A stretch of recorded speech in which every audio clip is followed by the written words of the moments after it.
Hi everyone, in today's video I'm going to show you how I made this delicious native rice that I paired with peppered goat meat. I'm going to start by cooking the goat meat, so I'm seasoning it with some onion, some beef bouillon cubes, salt, and I'm going to add just a little bit of water.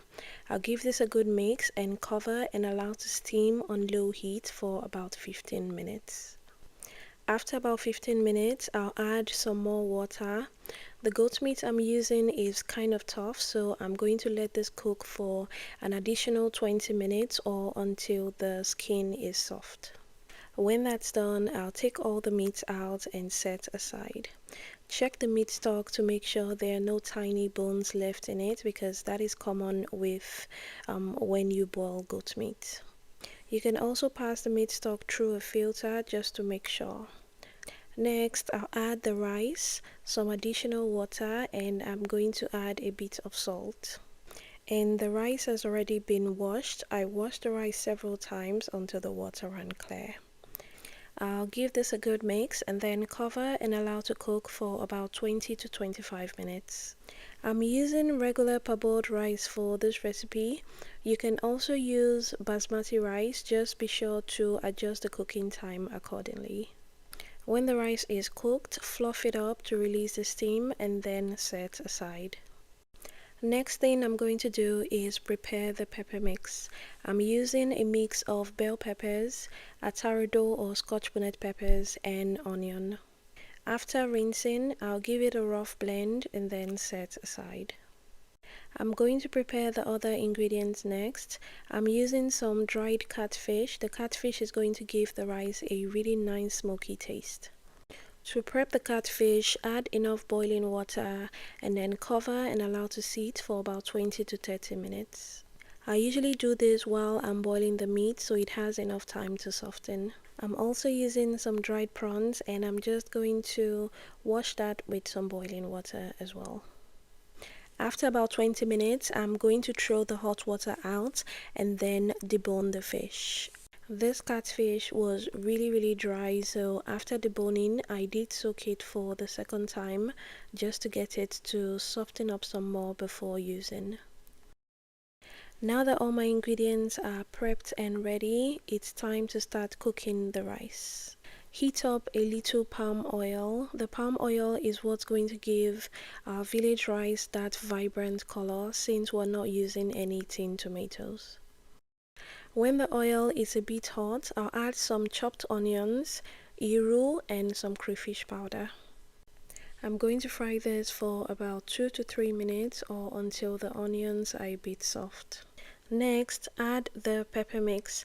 I separated the pepper mix into two parts, so I'm going to be using part of it to make the peppered goat meat. I'll give this a good mix and then season with some salt and beef seasoning cubes.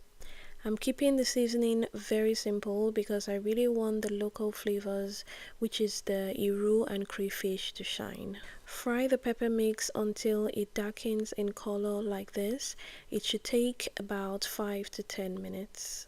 Make sure you keep an eye on it and keep stirring so it doesn't burn.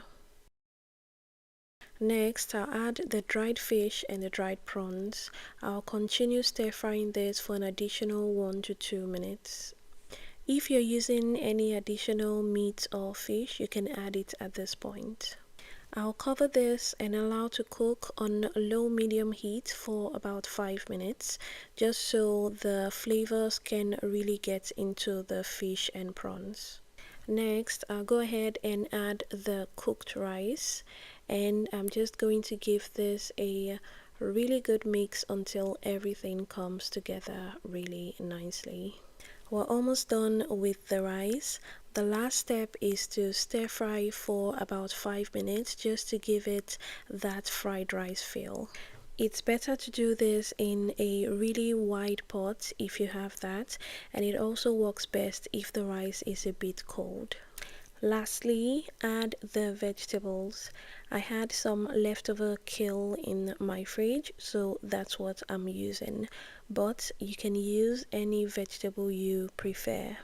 Good alternatives are green leaf, ugu or pumpkin leaf, spinach, and so on.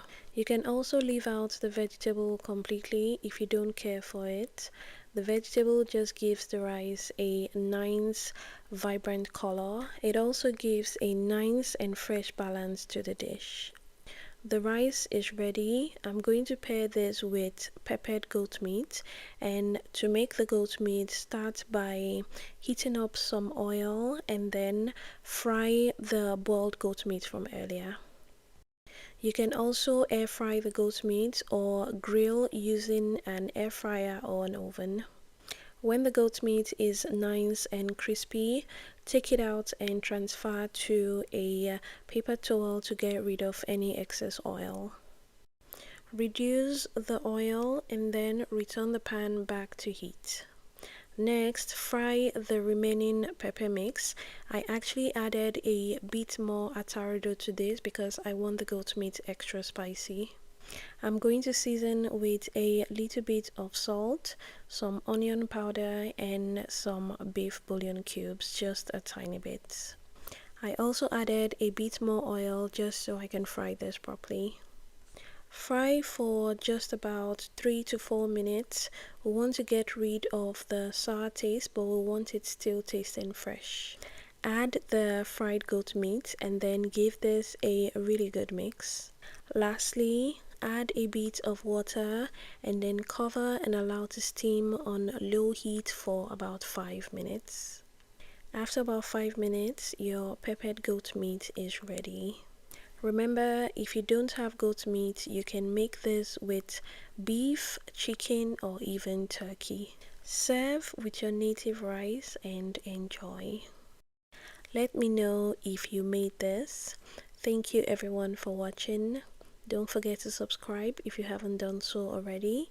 And if you're already subscribed, thanks for subscribing, and I'll see you in the next one.